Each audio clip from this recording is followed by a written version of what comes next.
Hey guys, Jay here, and welcome to my very first Diablo 4 video. I want to share with you guys today a leveling setup. Probably I can bring this and try to min-max it a little bit more into the end game a little bit differently, because I can see already the somewhat limitation of this build when it comes to end game. But for the purpose of leveling, it is super good, super awesome. And first of all, it revolves around this ring, everyone and their mother using this ring for, automatically casting skills. And I am pairing it with the BoneStorm here. And I make the BoneStorm to last forever.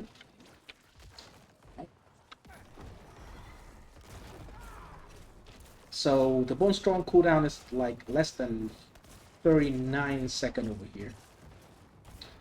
And hey, I'm not even touching or doing anything, right? Not doing anything.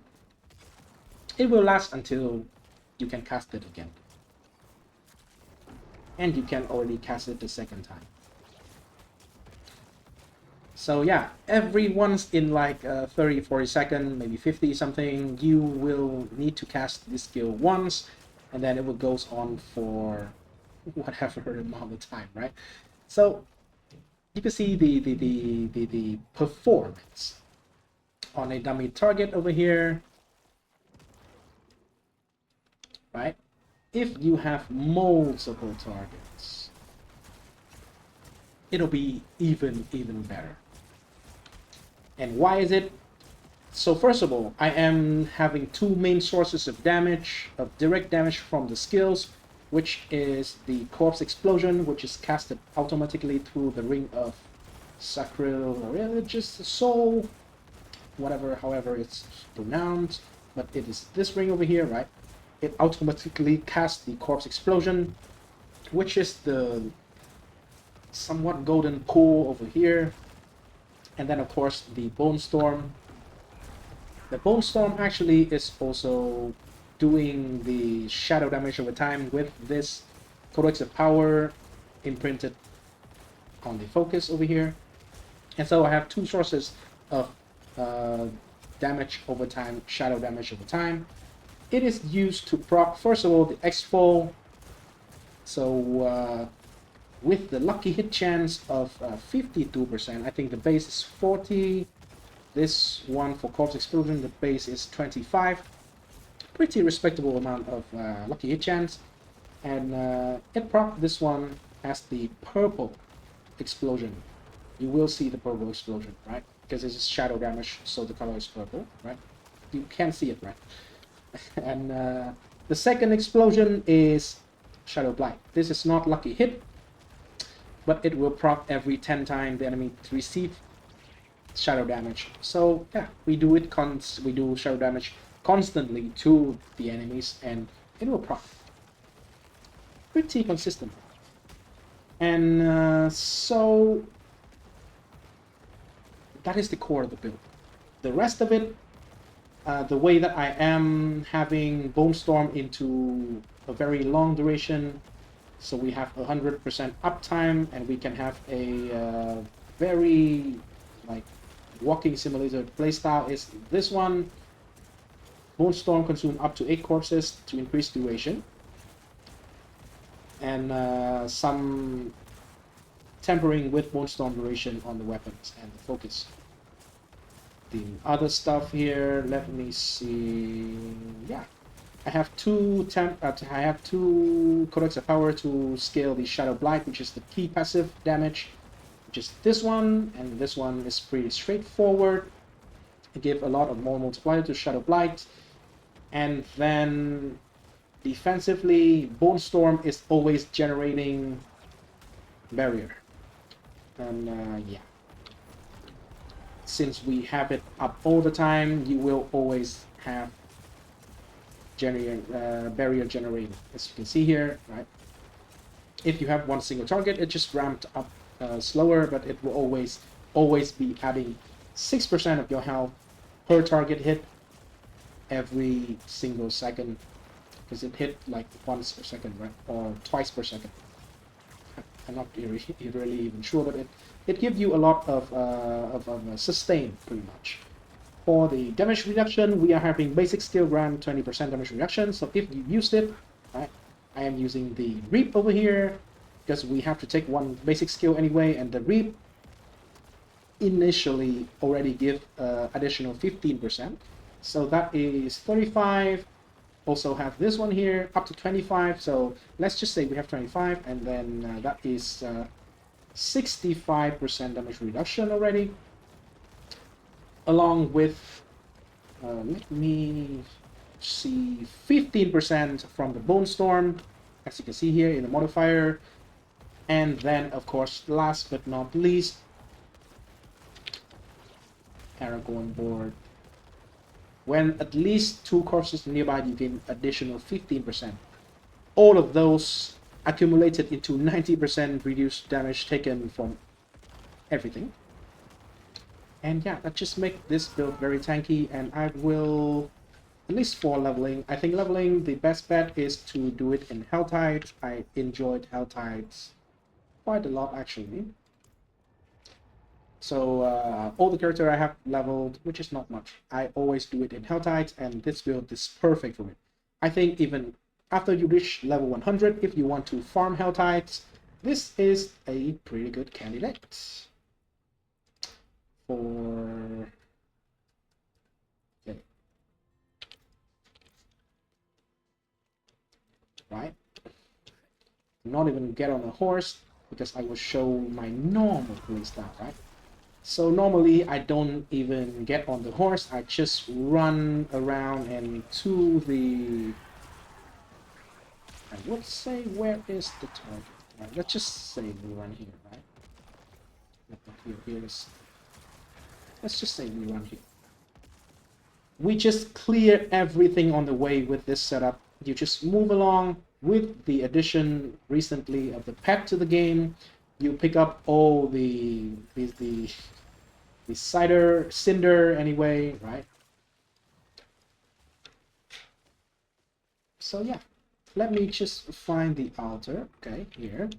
Let's just go to the altar and see how it plays, how it performs. Okay, we get the BoneStorm up and we just run around. It's extremely good when an event spawns and you can just stand in it, pretty much. You don't need to worry about anything. You don't die because you are very, very tanky with a lot of sustain, a lot of damage reduction. Even though my armor is completely dog shit right now, I don't have to worry about it. But that is how it plays pretty much.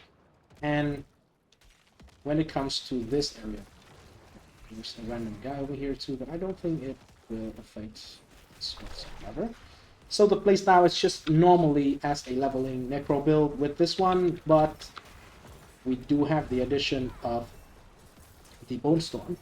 So the BoneStorm permanently not only on our character but on the Golem as well. So the Golem, wherever it is, it will just burn everything around it, explode, hey, all those kind of things, right? This is the performance in the Helltides. I think it's pretty good leveling setup.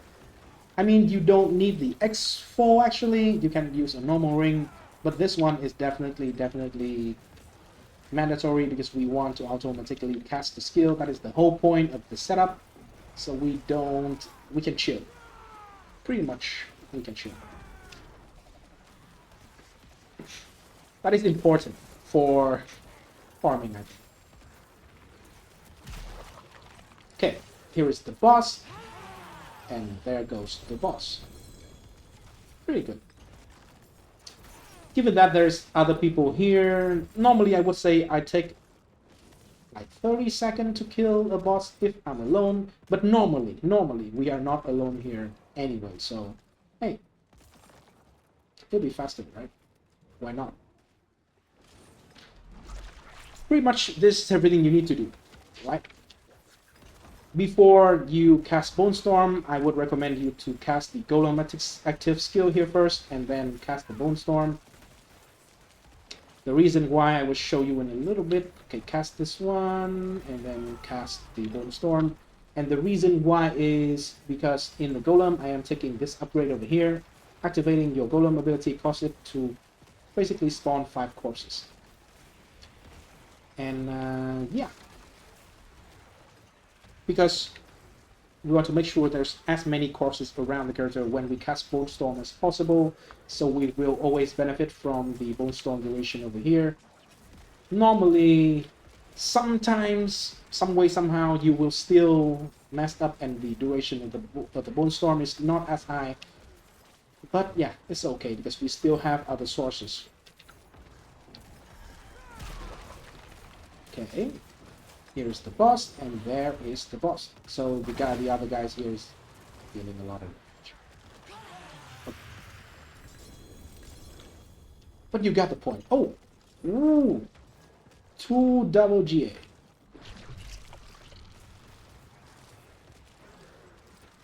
Okay, but anyway. I will go back to Kill so, you know, it sounds more peaceful. I will show the passive skill a little bit, and then the gear a little bit. It's pretty simple. I will make a planner and put it in the description in case you want to see the list of the codex power. But for the gear, mainly you get maximum life as much as you can. Movement speed on the boots is the priority. Some cooldown reduction is very nice because we are trying to reduce the cooldown of BoneStorm and increase the duration of BoneStorm. The duration of BoneStorm we can get through the weapon with the tempering here, and then because of the fact that we are using this key passive, right, Shadow Blight. So the Shadow Blight kind of like victimized scale with vulnerable damage, but Shadow Blight scale with something that is sadly weaker, which is the shadow damage over time, but it's still a sort of double dipping. So yeah, that is why I try to get a lot of shadow damage over time here, especially on the temper weapon, temper on the amulet, and temper on the glove. The other stuff is just like corpse explosion AoE, or even corpse tendril size. So it is just more area of effect, so we clear faster, we level up faster. I think that is the focus of this setup. For defensive, right now I am taking Crippling Darkness level, which is pretty good. But Corpse Tendril duration is also very, very nice because it is just basically more stun duration whenever we cast the Corpse Tendril. It is quite a lot of stun duration actually. So extra safety. Right. For the skills, right, I am taking 3 points into here, Reap, so we can travel to the next part, and then have 15% increased damage reduction by using Reap. Hued Flesh is super, super important. It helps with generating a lot of corpses around when we are fighting monster, so we have corpses to consume pretty much. Of course, max to Corpse Explosion, right? Get the active skill first, and then we go to the passive. And here, max to Corpse Explosion, and then we get Corpse Tendril in the passive here, and get the armor, and then 1 point here, travel into here. So when you consume a corpse, you get increased damage. I take all the passive here. Of course, at the level we can take BoneStorm, and then at the level we can take Shadow Blight, It's no-brainer. This upgrade is necessary for 15% increased damage reduction. This is not necessary for this setup. If I play later, maybe I play a crit version for BoneStorm specifically, or for Bone Skill that is not converted into Shadow, maybe, yeah, of course I will take this if I play the crit. But for the damage over time version, you don't need this, so just get this one.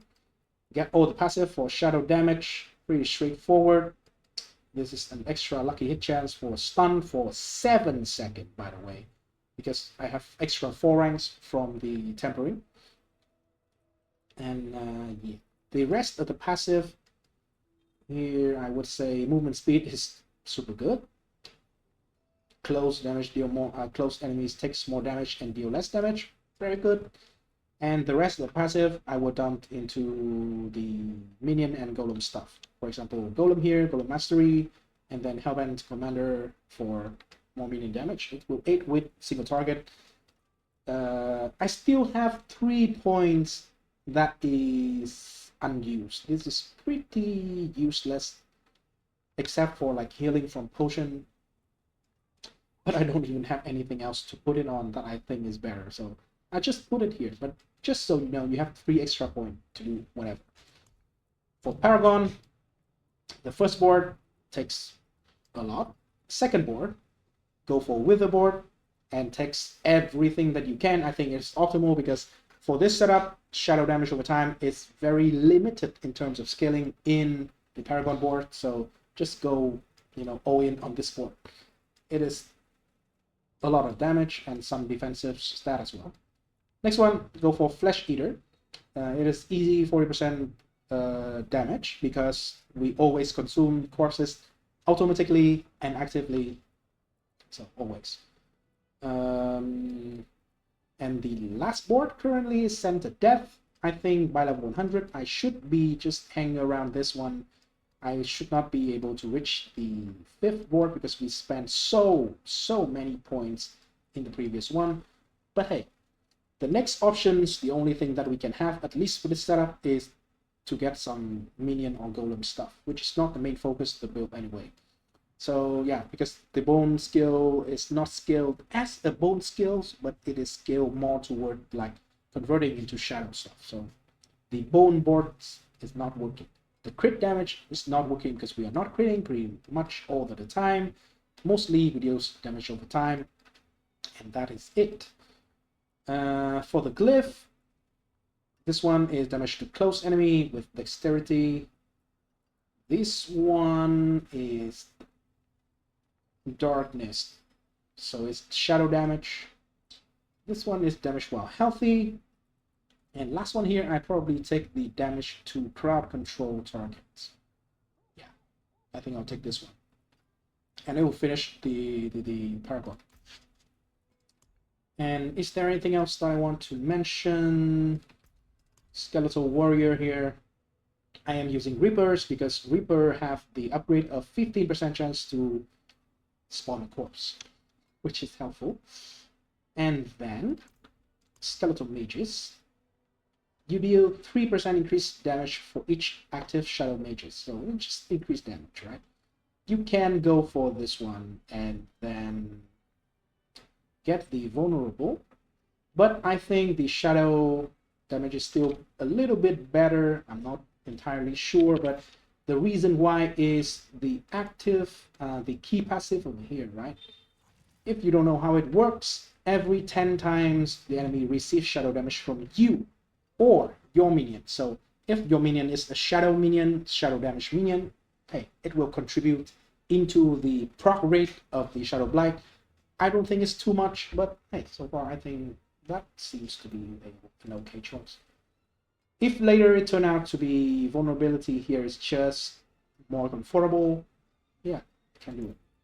Totally can do it. We can also have the option to sacrifice some, because technically we don't need both the minions, but hey, so far it's working very well. I think if I had to shadow, it would be the mages, but I think this one is just very comfortable. Especially for leveling, they actually still deals a pretty decent amount of damage. And so that is everything I want to share. And thanks so much for watching, and please let me know if I missed something that I understand incorrectly, and just also make a video talking about it incorrectly as well, because I am relatively new to this game. I do hope there is still more options in this game for more automatic setup, because I really like those kind of builds. More automation, more explosion is always my kind of jam. And so yeah, maybe I will push this one a little bit further. I do have other two characters, that is the rogue and the barbarian. So far, I would say, speaking of the class, I enjoy the barbarian the most. But this automation build might just tip the scale toward necromancer over here. I will try to make it into the end game, and if it works, regardless of if it is a shadow damage shenanigan like I'm doing currently, or if it is just pure bone skill and scaling crit, I think that would just be better in the end, because crit is always much better for scaling late game than this thing over here. And so yeah, see you next time. Peace. Oh, don't forget to subscribe. Thank you.